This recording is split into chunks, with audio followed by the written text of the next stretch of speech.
Sisters and brothers in Christ, grace and peace to you from God, our origin and our destiny. Please be seated.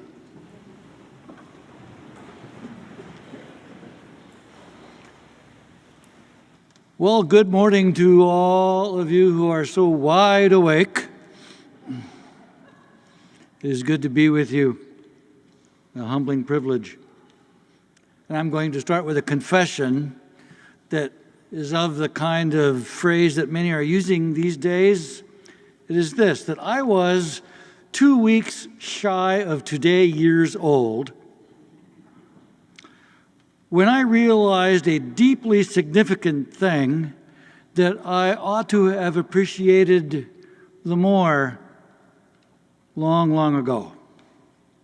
It is this: Jesus has a thing for Samaritans. That's it. Jesus has a thing for Samaritans. Think about that. The most famous parable in the world, so well known, is the parable of the Good Samaritan. Obviously, there we're playing on the trope of good. And back then, that would have been, call it a severe irony, because, of course, they were not thought so. And then there is Luke's telling elsewhere, maybe a different time, maybe in the same place, we're not quite sure, but elsewhere, of the disciples getting really ticked off there in Samaria, having been dissed by the Samaritans, refused all hospitality, clearly before this event.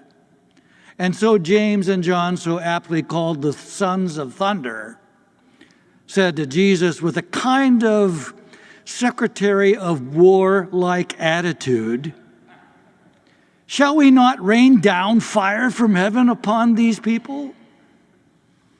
And Jesus, of course, corrected them, to put it lightly, about that. And then there's the fact that Jesus chose the shorter way to go from Galilee to Jerusalem. Because normally that enmity between the Jews and the Samaritans meant that the Jews who went from the north down to Jerusalem would rather go around the mountains, a much longer and even hotter way to get to Jerusalem. But Jesus took the straight route, mountainous, but more direct, and I think probably in a Rick Steves kind of way, wanted to get to know the people. He actually saw it as his mission field too. And so there he got together with the great housewives of Samaria. There he got to know, as it were, the daytime television kind of gossip. There at Gerizim, he knew that they had a collective sense, those Samaritans, of themselves as more faithful and truer to the faith of Yahweh than the Jews in Jerusalem.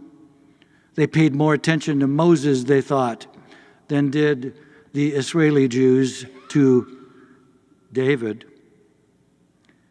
And there, you could say in kind of a summary form, that while ancientancestry.com found their DNA very tightly related, they were far from acting like kissing cousins.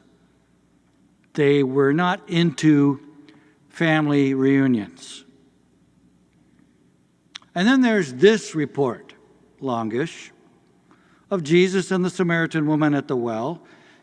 It was awkward when the disciples came back from the 7-Eleven to look for food and such. It was awkward that they found him hanging solo with a solo woman at high noon in full view of any possible photobomber. He was not practicing their version of the stiff doctrine that a man alone should never be seen alone with a woman, and a Samaritan one at that. But here, Jesus was totally cool with doubly breaking that social unwritten law. It was at noon, too, physically and metaphorically, in the searing heat of the day, when all would be revealed. But there at noon, so unusual, where the community's women customarily would come together in the cool of the very early morn or the cooler of the very late afternoon to have their coffee chats, here she was alone. Because to this point, she was known as, evidently, the woman whose name shall not be named, shunned from reputable social relationship, exiled into living as an open secret, forced even to live a life in which she must keep secrets even from herself. Now that, I suppose we all would agree, would be a very difficult life to live. There's a lot to be inferred from her situation that John presents to us. And it is all enough on its own to suggest that she had suffered a kind of fire from heaven on her own society, enough both for her society and Jesus' disciples to raise their eyebrows high at seeing Jesus in such a conversation at a very holy site. Such public societal and liturgical irreverence, shall we say, is there on one hand, and exposure of personal attempted secrecy, hers, on the other. And Jesus already knew it all. For he had to have spent some time enough in that community, notwithstanding their inhospitality up to that point, to have heard all about her, to know the town's character, to see what's going on, to hear the real and the fake news, and to bring to all of that, then, the best news. Why? Because Jesus had a thing for Samaritans. Check that. Jesus has a thing for Samaritans. And wouldn't you know, we are all Samaritans now. And in saying that, I do not mean to trivialize this Samaritan woman. I mean rather to hold her high and to celebrate her. I do not mean to colonialize or appropriate her or her society. I mean even to declare her a saint, at least in my opinion, because in her climactic honesty and vulnerability with Jesus, she who until then kept so much within because she had to, she then appropriated for herself the good news of God's affirming intimacy with her, and then she took that glorious revelation back into that theretofore inhospitable community from which she had been othered, proclaiming to them that all of them too belong in the grand assembly of Christ's affection. That they, though othered by the privileged and powerful, were embraced by God's prodigal love. That she no longer was burdened by her secrets, nor they by their societal disenfranchisement.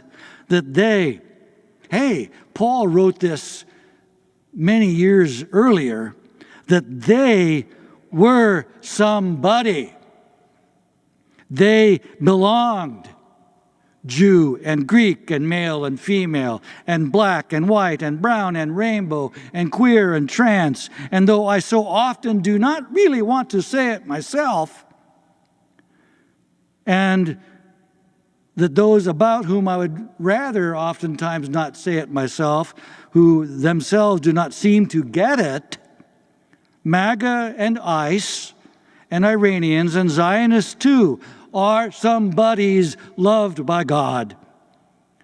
No matter the lines we draw between our own minds and our own hearts, no matter the power mongers who don't get Jesus, who still draw and transgress their own lines, we are all Samaritans. And we are Samaritans with names, for whom and for our good the woman at the well, I in moxie here declare a saint. And I will garner even more moxie, at least for now, to give her a name. I'm going to play on Samaritan or Samaria and change the accent. And for at least the next few minutes, I'm calling her Samaria. Like Sam Maria, we're coming to know better whose and who we are as carriers of God's image in ourselves. And do you hear in that the through line that Kat spoke of last week? Lent being a time more about seeing and nurturing the image of God and our real self from within ourselves than denying self. That's not easy these days, paying attention to what has becoming unhidden in Christ. That's not easy because we're learning perhaps even more this Lent about God's image and our real selves when we also wake up each day, I imagine, worrisomely, that each day we wake up as Samaria used to do, wondering what fresh hell we're going to have to deal with today. As if the personal shames we have kept or still keep to ourselves are not enough.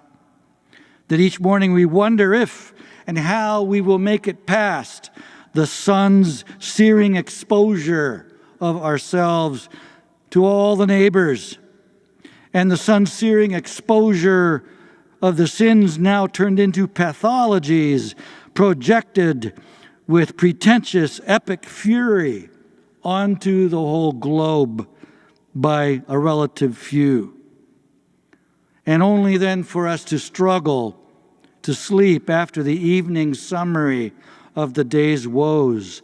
We worry that we are undone because so many of us, even in our own tribe, now in our wilderness, have stupidly bought from Satan what Jesus refused to do in his wilderness. All that Jesus was mindful of. But no, we will joyfully and abundantly live and resist. Why? Because Jesus has a thing for Samaritans. I've seen him, God Emmanuel, in the flesh, gathering intel all the way from the Holy Land to the real households of Chicagoland. I know that Jesus Christ now chats it up with you at any well, and that God walks in the thick of our banalities and our extraordinaries, knowing every detail and freeing you, because God is about our freedom, freeing you and me from what masks God's image and yourself from your own eyes. And then grace upon grace, God quenches all our thirst and feeds us with his own body, making this place not only for all us Samaritans a good place like other good places, but a Jacob well kind of place, where he gives himself to us and us to each other.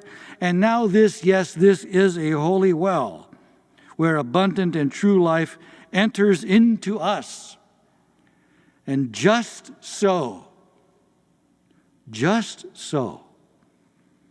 Christ spoke her true life into Samaria, giving herself back to herself and to God's inclusive, beloved community. Because why? Jesus has a thing for Samarias.